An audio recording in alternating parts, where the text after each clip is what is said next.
ሰላም ጤና ይስጥልኝ እንደምንላችኋል የተከበራችሁ አድማጮቻችን ከልቦ ከቀረበው ትርታ 97.6 FM የትርታ 600 የዜና ሰዓታችን ለዕለተ ረቡዕ ቀን 6 ሰዓት ጊዜያችንን ጠብቀን ተገኝተናል።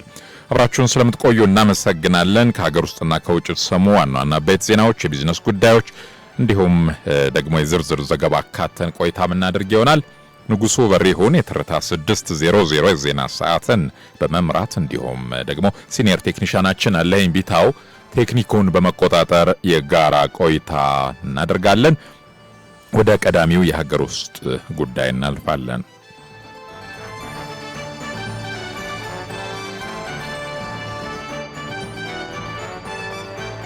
ሀገራዊ የምክክር ጉባኤ በአዲስ አበባ በይፋ ተጀምሯል። ከ4000 በላይ ተወካዮች በተመረጡ 8 ዋና አጀንዳዎች ላይ ለሳምንታት ይመክራሉ።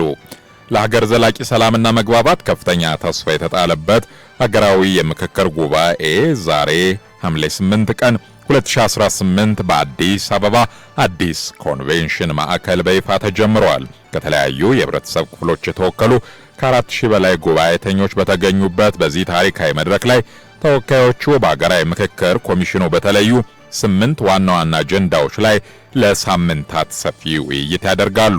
ጉባኤተኞቹ በስፋት የሚመክሩባቸውና የሀገሪቱን የነገ አቅጣጫ ይወስናሉ ተብለው የተለዩ አጀንዳዎችም ተነግረዋል። የህገ መንግስቱ ሁኔታ፣ የክልሎች አወቃቀርና አደረጃጀት፣ የመሬት ባለቤትነት ጥያቄ እንዲሁም እጅግ አከራካሪ የሆኑት አዲስ አበባና የድሬዳዋ ከተሞች የባለቤትነት ጉዳዮች በግንባር ቀደምትነት የሚጠቀሱ ናቸው። የሀገራዊ ምክክር ኮሚሽኑ ቀደም ሲል ባወጣው መመሪያ መሰረት መገናኛ ብዙሃንና ጋዜጠኞች ይህንን ታሪካዊ ሁነት በከፍተኛ ጥንቃቄና የኃላፊነት ስሜት እንዲዘግቡ ማሳሰቡ ይታወሳል። በተለይም ሂደቱ የህዝብን አንድነት የሚያስቀድም የጋራ መግባባትን የሚፈጥርና በዜጎች መካከል መተማመንን የሚያሳድግ እንዲሆን በጋራ መስራት እንደሚገባ ተገልጿል።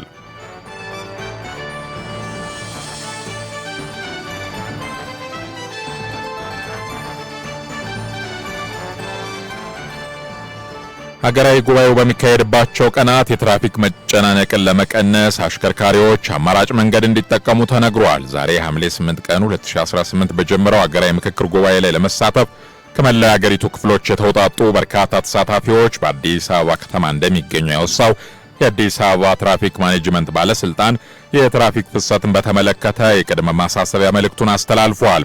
ጉባኤው በሚጀመርበት ሰዓት ጀምሮ ጠዋትና ማታ የጉባኤው ተሳታፊዎች ወደ ስብሰባው ማዕከል በሚገቡበትና በሚወጡበት ወቅት ከፍተኛ የትራፊክ መጨናነቅ ሊያጋጥም እንደሚችል ያስታወቀው ባለስልጣን መስሪያ ቤቱ በተለይም በእነዚህ መስመሮች ላይ የምታሽከረክሩ አሽከርካሪዎች ልዩ ጥንቃቄ አድርጉ ሲል መክረዋል።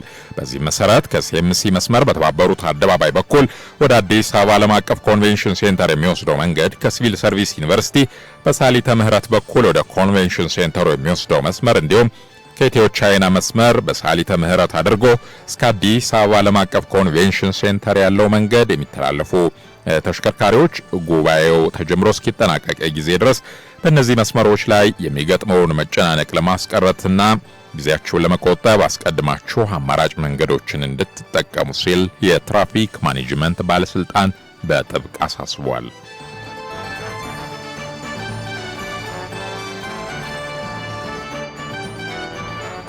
ከሀገራዊ ምክክሩ ወጣ ወዳሉ ሌሎች ዜናዎች ስናልፍ የቤት ኪራይ ዋጋ ጣሪያን ተላልፈው በሚገኙ አከራዮች ላይ ጠንከር ያለ አስተዳደራዊና ሕጋዊ እርምጃ እንደሚወስድ ቢሮ አስጠንቅቋል። አዲስ አበባ ከተማ አስተዳደር የቤት ኪራይ ጭማሪ ጣሪያን 11.5 በመቶ አድርጎ መወሰኑን ያስታወሰው የከተማዋ የቤቶች ልማትና አስተዳደር ቢሮ ይህንን ሕግ በመተላለፍ በሕገ ወጥ መንገድ የቤት ኪራይ በሚጨምሩ አከራዮች ላይ የማያዳግም እርምጃ እንደሚወስድ አስታውቋል። ቢሮ በአሁኑ ወቅት አንዳንድ አከራዮች ቤቱን ለራሴ ወይም ለቅርብ ዘመዴ ፈልገዋለሁ በሚል ሐሰተኛ ምክንያት ተከራዮችን እያስወጡ እንደሚገኙ አስመልክቶ በዚህ መልክ ተከራዮችን ካስለቀቁ በኋላም ሕጋዊውን ጭማሪ ሽፋን በማድረግ ከፍተኛ የኪራይ ዋጋ በመተመን አዲስ ተከራይ የማስገባት ተግባር ይፈጽማሉ ብለዋል። በሌላ በኩል በድርብ ውል ማጭበርበር እንደሚታይ የጠቀሰው ቢሮው በዚህም አከራዮች በውል ሰነድ ላይ ሕጋዊውን የ11.5 በመቶ ጣሪያ በመጥቀስ በፊርማ እየተስማሙ በአፍ እጅግ ከፍተኛ ዋጋ እየተደራደሩ በተከራዮች ላይ ከፍተኛ የገንዘብ ጫና እየፈጠሩ ነው ብሏል። የድርጊት በሕግ የሚያስጠይቅ ወንጀል መሆኑን የሚያስገነዘበው ቢሮው በመሆኑም ተከራዮች ራሳቸውን ከዚህ ብዝበዛ እንዲከላከሉ ጥሪ አቅርበዋል። በተለይም በአፍ የተጠየቀው ከፍተኛ ክፍያ በውል ሰነድ ላይ ካልተቀመጠ ተከራዮች ክፍያቸውን ሁልጊዜ በባንክ በኩል ብቻ እንዲፈጽሙና የሕገ ወጥነቱን ማስረጃ በእጃቸው እንዲይዙ መክሯል። የቤት አከራዮች መተሳሰብና ሰብአዊነትን እንዲያስቀድሙ ያሳሰበው የቤቶች ልማትና አስተዳደር ቢሮ ሕግ ጥሰው በሚገኙት ላይ ግን ከባድ እርምጃ እንደሚወስድ በጥብቅ አስጠንቅቋል።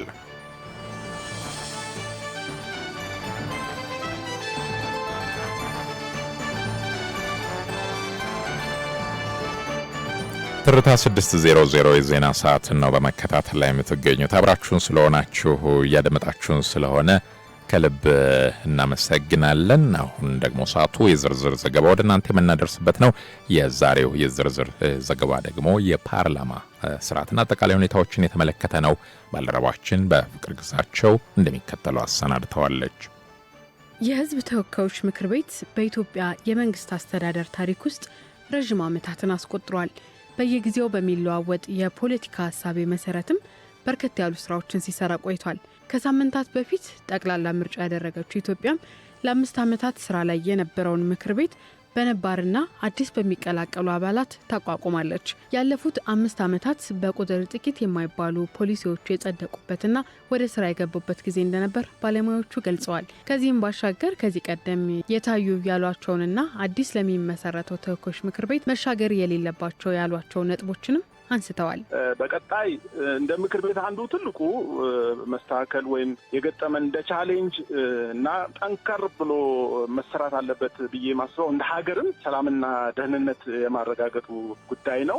እንግዲህ ሀገር መመራት ያለበት የህግ የበላይነት ተጠብቆ መሆን መቻል አለበት። ሰላምና ደህንነት ማረጋገጥ እጅግ በጣም ወሳኝ ነው። ይሄ ደግሞ የምክር ቤታችን ሚና በጣም ጎልቶ መታየት መቻል አለበት የሚል አስተያየት አለኝ ማለት ነው።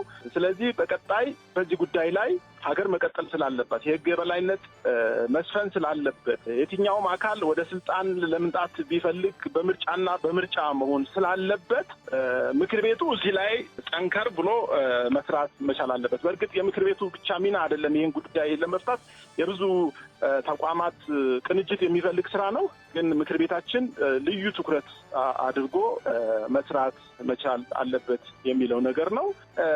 የሚወጡ ህጎች አተገባበራቸውም ምክር ቤቱ በደንብ መከታተል መቻል አለበት ብዬ አስባለሁ። ህግ ከወጣ በኋላ መሬት ላይ ለውጥ አምጥቷል አላመጣም፣ ክፍተት ሞልቷል፣ ህዝቡስ አስጠቅሟል ወይ የሚሉ ጉዳዮች በሰፊው ጥናት የሚፈልጉ ጉዳዮች ናቸው። አንዳንድ አዋጆች ስናወጣ በመመሪያ መደገፍ መቻል አለባቸው ብለን ለአስፈጻሚ ተቋማት የምንሰጥበት ሁኔታ አለ። አስፈጻሚው ተቋም በራሱ ቅርጽ እና ለራሱ በሚመቸው መልክ የሚያወጣበት ሁኔታ አለ። ያ ደግሞ ታች ሲወርድ ማህበረሰቡ ጉዳት ሊዳርግ ይችላል ማለት ነው እና ምክር ቤቱ የራሱ የሆነ ቁጥጥርና ክትትል የወጡ ህጎች፣ የማይወጡ ደንቦች፣ የሚወጡ መመሪያዎች እኛ አዋጅ ካወጣን በኋላ በመመሪያ ይውጣ የሚል የምናዛቸው አሉ እና እሱ አካባቢ ጠንክሮ መስራት መቻል አለበት ብዬ አስባለሁ። እኛ እንግዲህ የህዝብ ተወካዮች ምክር ቤት በዚህ ምርጫ 3 ተወካዮች ናቸው የገቡት። እነዚህ 3 ተወካዮች በነጻነት የህዝብን ድምጽ ያሰማሉ ብለን እናስባለን። የፓርቲውንም ለህዝብ የቆመበትን ዓላማ ያሰማሉ ብለን እንጠብቃለን። ክልል ምክር ቤቶችም ላይ ተመሳሳይ ነው። ክልሎችን የሚመለከቱ ህጎች ህዝቡን ተጠቃሚ እንዲያደርጉ በእኛ በኩል የሚገቡ አባላት ይሄን የህዝብ ድምጽ ሆነው ህዝብ እንዲያገለግሉ ህጎቹ ህዝብን እንዲጠቅሙ ፍትሃዊነትን እንዲያመጡ እንዲያደርጉ እንታገላለን። አንደኛው አልኩሽ በቃ በጣም የመልካም አስተዳደር ግድፈቶች በሰፊው እርምጃ የወሰደ ክትትል ያደረገ ቁጥጥር ያደረገና አስፈጻሚው ላይ ጫና አድርጎ መታገድና መቆም ያለባቸው መስተካከል ያለባቸው መታረም ያለባቸውን በስፋት አልሄደም። እነሱ እንዳሉ ወደሚመጣው ፓርላማ እንደዞረ ይቆጠር። ሁለተኛ ግጭቱና የፖለቲካው ጉዳይ ነው። እነዚህም ወደሚመጣው ፓርላማ ነው የዞሩት። እነዚህ ሁለቱ በዋናነት ማለት ነው ብዙ አጀንዳዎች ዞሮ ሲሆን እነዚህ ሁለቱ አጀንዳዎች ለአዲሱ ፓርላማ የቤት ስራ ሆነው ሊረከባቸው ነው ማለት ነው። ስለዚህ የሚመጣው ፓርላማ በርካታ አጀንዳዎች በካርታ የቤት ስራዎች ይጠብቁታል። አንደኛ አሁን የዞሩት ቢያንስ ኢትዮጵያ ውስጥ ሰላም የሚኖርበትና ሰላም የሚዘመርበት ሀገር ማድረግ የሚመጣው ፓርላማ ግዴታው ብቻ ሳይሆን የምርጫ ጉዳይ አይደለም። የአገሪቷ የህልውና ጉዳይም ፈተና ውስጥና የውጭ ተጋላጭነታችንን በስፋት እየጨመረ ስለመጣ ፓርላማው በኢትዮጵያ ውስጥ ሰላም የሚኖርበት ግጭትና ጦርነት በሰላምም ሆነ በድርድር ቆሞ መቆም በሚገባበት መፍትሄ ቆሞ ሰላም የሚኖርበትና ሰላም የሚዘመርበት ሀገር ማድረግ የፓርላማውም የመጪው መንግስት ግዴታም ነው። አለማድረግም አይቻልም። አገሪቷ ለብዙ ነገር ፈተና ውስጥ እየተዳረገች ስለሆነ። ሁለተኛ እንደምታውቂው የአሁኑ ፓርላማ ለየት የሚያደርገው ከበፊቶቹ የተደጋጋሚ የመጡት ፓርላማዎች ኢትዮጵያ ብዙ የብሔራዊ ጥቅሞቿን ስታጣ በተለያየ ዘመንና በተለያየ የትውልድ ስብራት ብዙ የብሔራዊ ጥቅሞቿ እንዳጣች ይታወቃል። ከዛ ውስጥ አንዱ የባህር በር ቀይ ባህር ተዋሳኝነት ነው። እሱን ለማግኘት ጥያቄ መነሳቱ ይታወቃል። ያው ባለፈው 3 ዓመት ሲባልለት የኖረ ነው። ሌሎችም ብሔራዊ ጥቅሞች ያልተነሱ ጥያቄዎች አሉ። የብሔራዊ ጥቅሞች የአገሪቷ ያጣናቸው የብሔራዊ ጥቅሞች እና መሰል የቀይ ባህር ተዋሳኝነትን በተለይ የቀይ ባህር ተዋሳኝነትን በሚመጣው ፓርላማ ሙሉ ለሙሉ ጥያቄው ተመልሶ መፍትሄ የሚያገኝበትን እድል እንደ ፓርላማው ህዝቡንና ዜጎችን በማነቃቃት መንግስትን ላይ ጫና በማድረግና ድጋፍን በማድረግ አስፈላጊውን የክትትልና ድጋፍን በማድረግ የዲፕሎማሲ ስራም ጭምር በመስራት ይሄ ስኬት እንዲሳካ አሳክቶም በተጨባጭ ትውልድን የሚካስበትን እድል እንዲያመቻች ትልቅ የቤት ስራ ያለበት ይመስለኛል። ጎን ለጎን ደግሞ ያልተነሱ በርካታ የብሔራዊ ጥቅሞች አጀንዳዎች ሁሉ አሉ። እነሱንም ደግሞ የሚያነሳበት ከቻለ የሚያስፈጽምበት የሚያሳካበት ካልቻለ ደግሞ የሚቀጥለው ፓርላማ ወይም ትውልድ የሚያስተላልፍበት እድል ይሆናል ብዬ አስባለሁ። ዲፕሎማሲውም ብዙ ውጥረቶች አሉበት ከቅርብም ከሩቅም። ዲፕሎማሲውንም እንደ አዲስ የሚያይና በአዲስ መዋቅር በአዲስ እይታ ካለው አስተላለፍ ጋር በብዙ ነገር ለውጦች እንዲመጡ ፓርላማው አስፈጻሚው አካል ላይ ጫና ማድረግ ድጋፍም ማድረግ ከጫና ውስጥ እንዲወጣ ማድረግ በአጠቃላይ የኢትዮጵያ ዲፕሎማሲና የኢትዮጵያ ፖለቲካ ከደጅ መጥናት ወደ ደጅ የሚጠናለት ማድረግ የመጨረሻው ጣፋንታችን ይመስለኛል አሁን ያለንበት። ኢትዮጵያ ምርጫን በተከታታይ የጊዜ ሰሌዳ አሰናርታ መከወን ከጀመረች 7 ዙርን አስቆጥራለች። ይህም አሁን በተከወነው 7ኛ ጠቅላላ ምርጫ የህዝብ ተወካዮች ምክር ቤት ወንበር ያገኙ አባሎች በቅርቡ ስራቸውን ይጀምራሉ። ነባሩ የህዝብ ተወካዮች ምክር ቤት እንደ ስኬት ያስመዘገባቸው ስኬቶች፣ ያጸደቃቸው አዲስ ፖሊሲዎችና ያሻሻላቸው በርከት ያሉ ጉዳዮች እንዳሉ ነው ያነጋገርናቸው አካላት ሀሳባቸውን ያጋሩን። በዛው ልክ የሚታዩ ተግዳሮቶች የነበሩበት እንደሆነም አክለዋል። አዲስ የሚቋቋመው የተወካዮች ምክር ቤት እነዚህን ክፍተቶች ይሞላል? የታዩ ተግዳሮቶችንስ ይፈታ ይሆን? በጊዜ ሂደት የሚታይ ይሆናል።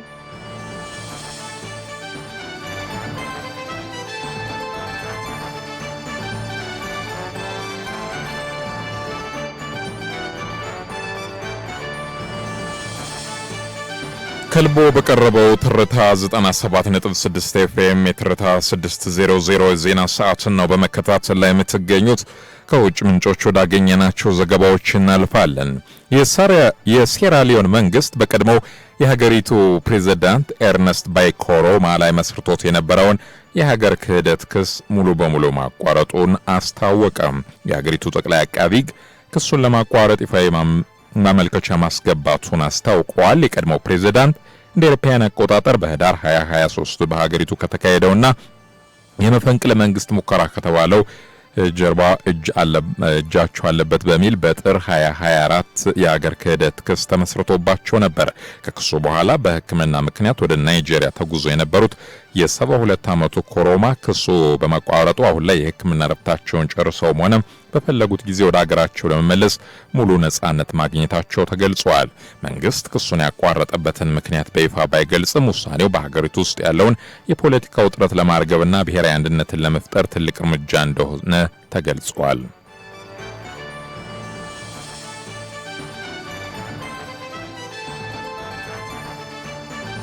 የአሜሪካው ፕሬዝዳንት ዶናልድ ትራምፕ በሆርሙዝ የባህር መስመር በሚያልፉ የጭነት መርከቦች ላይ ለመጣል አስበውት የነበረውን የ20 በመቶ አገልግሎት ክፍያ እቅድ በይፋ ሰረዙ። ትራምፕ ይህንን ውሳኔ ያሳለፉት የአሜሪካ የጦር መርከቦች በኢራን የወደብ መግቢያዎች ላይ የሚያደርገውን የባህር ላይ እገዳ በድጋሚ ለመጀመር በተዘጋጁበት ወቅት ነው። ባለፈው ሰኞ ዕለት ፕሬዝዳንቱ በሆርሙዝ ወሽመጥ በሚያልፉ መርከቦች ላይ ክፍያ እንደሚጥሉ ያስጠነቀቁ ቢሆንም ከ24 ሰዓታት በኋላ ግን ሐሳቡን ሙሉ በሙሉ ማንሳታቸውን አስታውቀዋል።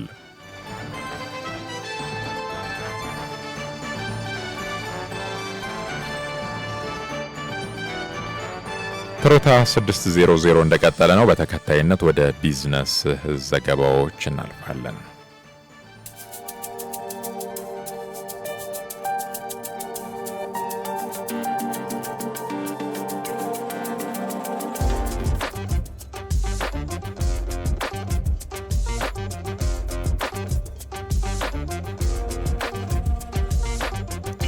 በአፍሪካ አርብቶ አደር ማህበረሰቦችን ተጠቃሚ የሚያደርጉ ድንበር ተሻጋሪ መፍትሄዎች እንደሚያስፈልጉ የግብርና ሚኒስትር ዴኤታ ዶክተር ፍቅሩ ረጋሳ ገለጹ። የመጀመሪያው አፍሪካ አርብቶ አደር ገበያ ልማት ፎረም በአዲስ አበባ እየተካሄደ ይገኛል። የግብርና ሚኒስትር ዴኤታ ዶክተር ፍቅሩ ረጋሳ በፎረሙ ላይ እንደገለጹት የአርብቶ አደር አምራቾችን አትራፊ ከሆኑ ገበያዎች ጋር ማስተሳሰር ወሳኝ ነው። በመሆኑም በመላው አፍሪካ አርብቶ አደር ማህበረሰቦችን ተጠቃሚ የሚያደርጉ ድንበር ተሻጋሪ መፍትሄዎችን ማበጀት ወሳኝ መሆኑን አስታውቀዋል።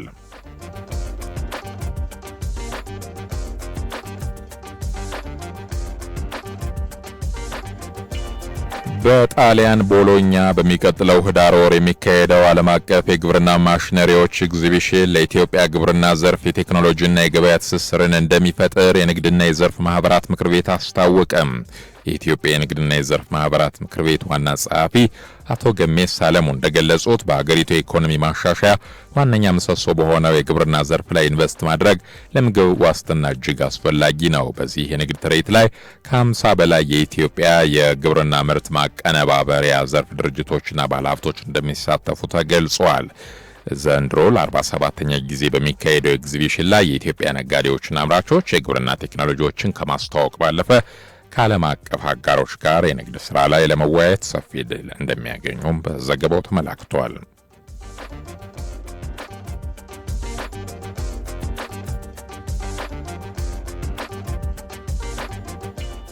የቢዝነስ ዘገባዎቹ የተከታተላችኋቸውን ይመስላሉ።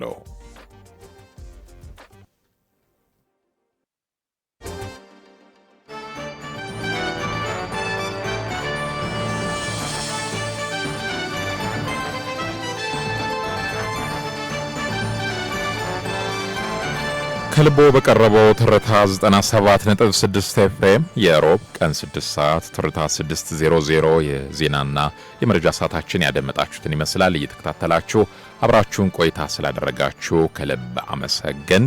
ከቀሪ የትርታ መሰናዶዎች ጋር ሰናይ ቀን ይሆንላችሁ።